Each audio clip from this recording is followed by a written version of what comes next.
Hello and welcome. In this English lesson, I'm going to talk about a person I loved watching when I was growing up. And as I tell you about this person, I'll be explaining new words and phrases. So we're going to learn a lot of new vocabulary today. This person was a famous conservationist. A conservationist is somebody whose job is to protect nature, protect wildlife. And he was one of the most famous people in the world in the early 2000s. His name was Steve Irwin, and he was from Australia. But you might not have heard of him because he tragically died back in 2006 while shooting an underwater documentary. So what happened was he was swimming above a stingray, this fish here, and he probably thought Steve was a shark because sharks prey on stingrays. Sharks eat stingrays. And stingrays can't really see what's above them. So it probably looked down and saw a big shadow, Steve's shadow, and thought it was a shark. And stingrays are pretty fast, and they've got a barb at the end of their tail, which is as sharp as a knife. And that's how Steve got attacked. So his life was taken by a stingray in a freak accident.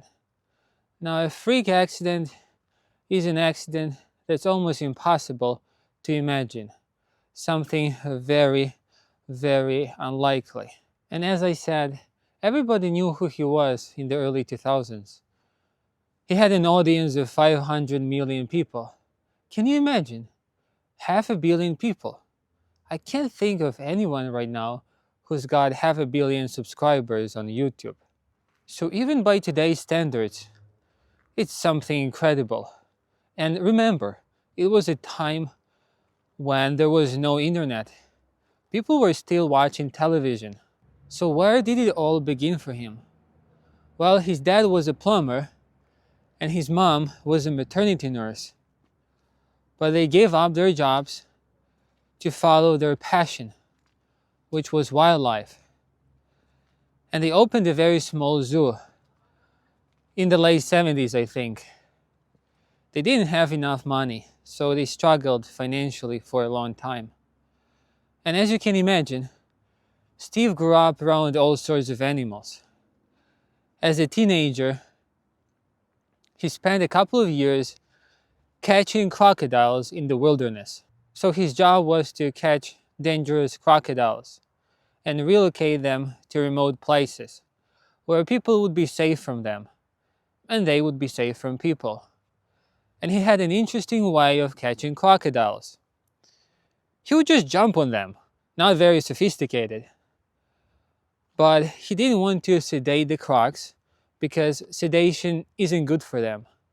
To sedate means to make somebody fall asleep by giving them drugs.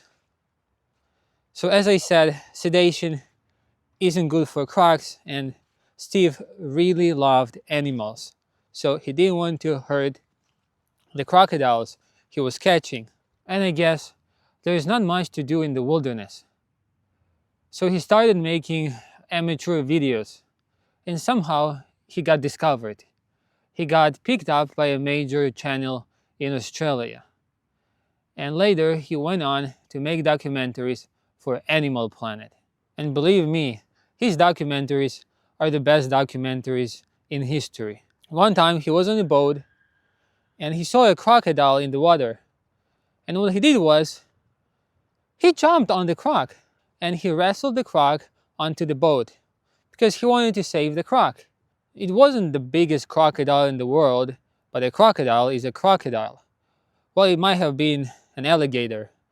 Alligators are less aggressive, but still, who does that? Why would you do something like that? And one time, he came across the most venomous snake in the world, somewhere in the desert.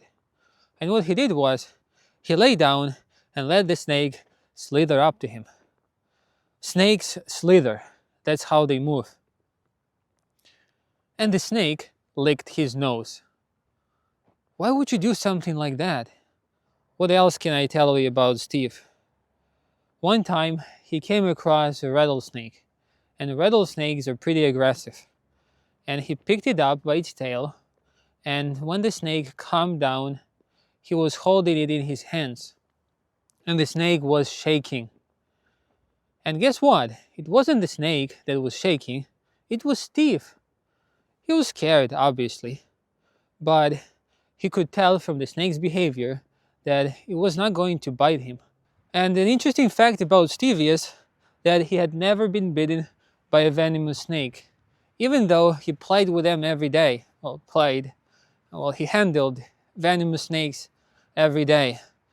So that's how good he was. I remembered another story. He came across a pride of lions somewhere in Africa. And he didn't know much about lions, so he didn't know how they were going to react. And he sneaked up on them. To sneak up on somebody means to come close to them without them realizing it. And he scared them away. Like, can you imagine? He scared away a pride of lions. And he hadn't dealt with lions before. He didn't have any experience at all. So we can say that he just trusted his intuition. And we can also say that he acted impulsively. To act impulsively means to act without thinking first. If you love nature, if you love wildlife, you've got to watch his documentaries. Every time there was a dangerous animal, he wanted to be as close as possible to that animal. And he would take you with him straight into the action. And that's what was unique about Steve. He wasn't passive. He was very active, he was very enthusiastic, and he was very passionate. I think he was the most passionate person I've ever seen. We know he loved nature. We know he wanted to save animals. But what was his strategy? Well, he believed that education was key. He said something like, "We want to protect what we love." So his strategy was education. He wanted people to fall in love with animals. And the more people loved animals, the more animals would be saved, he thought.